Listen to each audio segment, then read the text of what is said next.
I am instructed to ensure that time is kept well.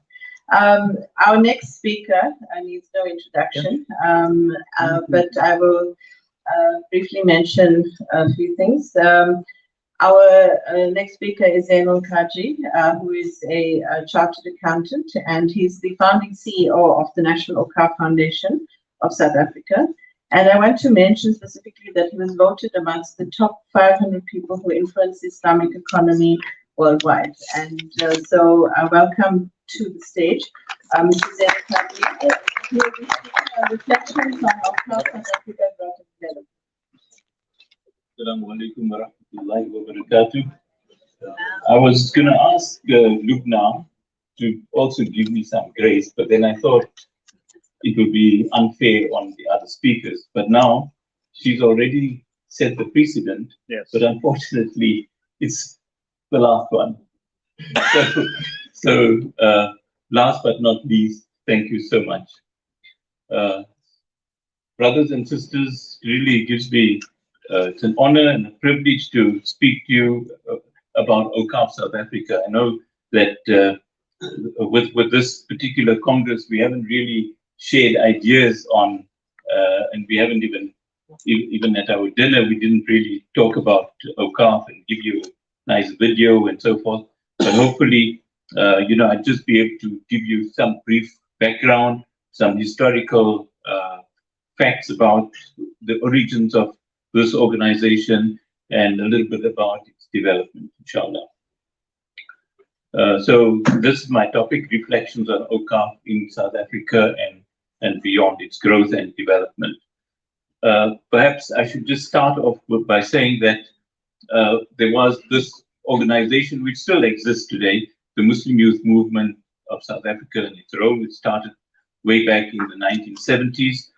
One of the fundamental policies of this organization was that, and taught many of us who were part of this movement, Islam is a way of life, Islam is a comprehensive way of life, that we should be promoting the Islamic value system, and we should be institutionalizing fundamental concepts.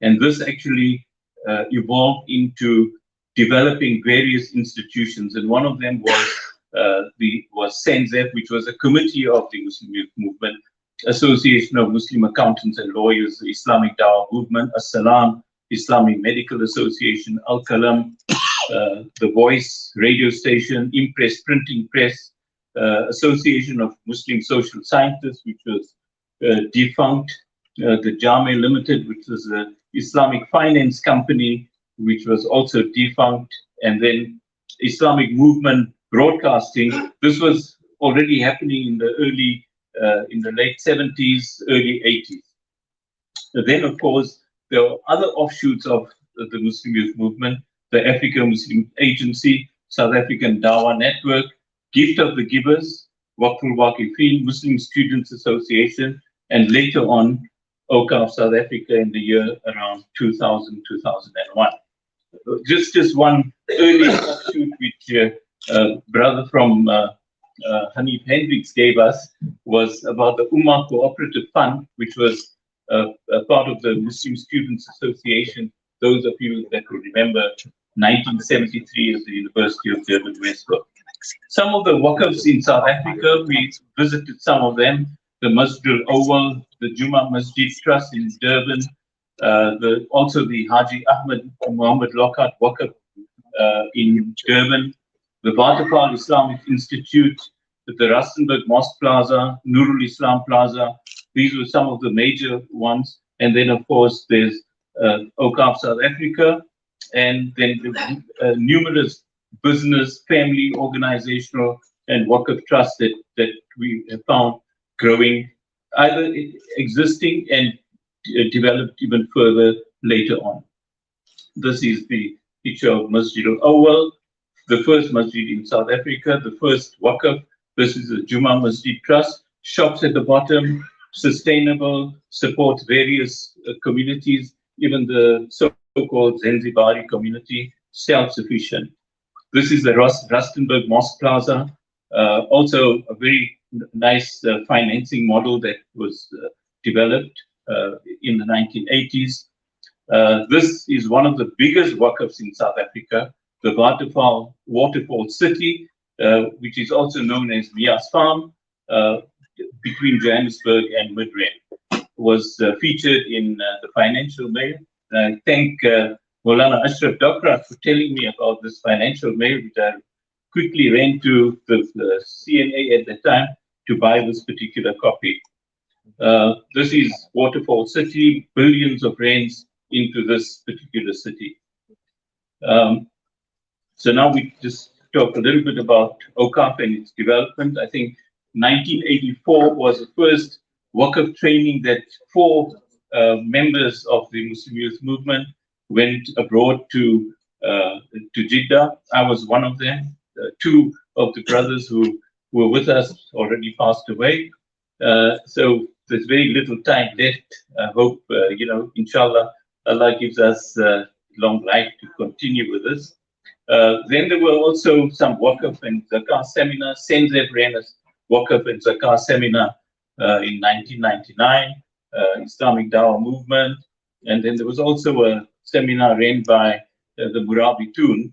And it was at that point that we said, this institution needs to be established. So during 2000, 2001, the idea, implementation, growth, and continuation took place. And now we're standing at 2022, and we're talking about expansion and further development. So fundamental reasons as to why we established this, I think one of them was the Sunnah as a revival of the Sunnah.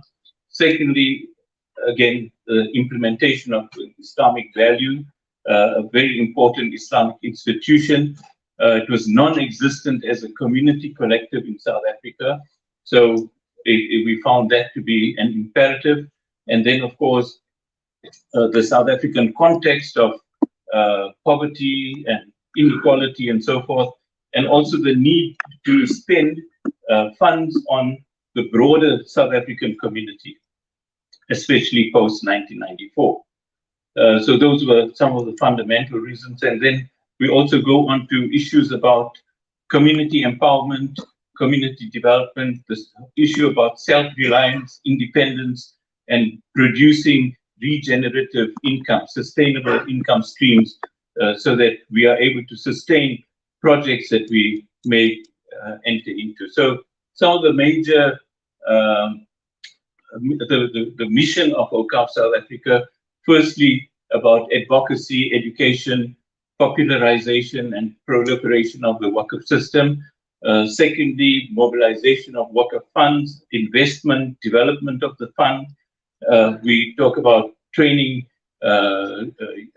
volunteers.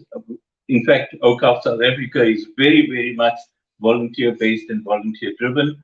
And then with regard to downstream projects, initiation and contribution to worthwhile projects downstream. So the Awqaf South Africa model is basically community-based. We have discretionary and designated funds. Funds are pooled and invested, and income is then distributed downstream. And this kind of gives you the indication in terms of, thank you. So our model is basically that we're developing a sovereign fund. It's a social financial institution as a solidarity fund, a sustainability fund, a Baitul Mal. Various advocacy and education programs have been established. This has been the kind of growth trajectory of Awqaf South Africa over the years, and we can see a steady growth path. We've reached 100 million rand, which we still feel is still inadequate. So these are some of the investments that we've got in different areas. This is the Awqaf head office. Buildings that have been donated to Awqaf. This is one of them, a hardware store that has been donated to Awqaf. The Elders Home Indonesia. This is a new project here in Cape Town, an orphan's home. We donated the land, and these are some of the projects. I'll just go quickly. Mathematics, training workshops, youth development, PC labs, literacy upgrade. In fact, if I go through all of these, it will give you an indication of the variety of projects that we actually fund: calligraphy, volunteer training, borehole water, elders care, think tanks, Imam development program. This was the project with Diana, lectures that we organized. Then we've also got all the different countries that we've been to and that we've been propagating the whole concept of Waqf, attending conferences, organizing training. These are some of the partners that we've been working with over the years as well. Now, recently, we've joined the World Zakah and Waqf Forum. That's an international organization. We've been attending this global Waqf conferences as well. These are some of the other projects that we've been doing, and conscientizing people around different aspects of Islam and different aspects of Waqf. The Hajj Waqf Fund. I'll just go quickly to some of the books that we've done. This is the Arabic Roundtable that we've been doing, the corporate governance. And then finally, this was, let me just go back one. Our target for the next 5 to 10 years is to go to at least reach R1 billion. And that is hopefully over, well, 5 to 10 years or even longer, but we have a vision that we need to really develop this fund as we go further. We do have lots of challenges and opportunities, and I agree with Professor Al-Paslan that education, the awareness and knowledge of Waqf, we need to spread more knowledge about this in schools, madrasas, universities, and wherever possible, through mosques, through imams, through the Muslim judicial councils and the jamiyats and so forth, that they need to take this on. And we still haven't seen this happening here in South Africa, except for a few exceptions. So there is the whole issue of revival and the growth potential. And in conclusion, I'd like to say that Waqf is the most powerful, sacred, strategic, sustainable, enduring, and empowering of all voluntary Islamic charities. It's our eternal fountain of reward. We should think future, we should think Waqf, we should see Sadaqah differently. It's for visionaries, it's long-term, it's for everyone. It's perpetual Sadaqah or Thawab forever. We should rise above the norm. We should think about Waqf. Jazakallah khairan.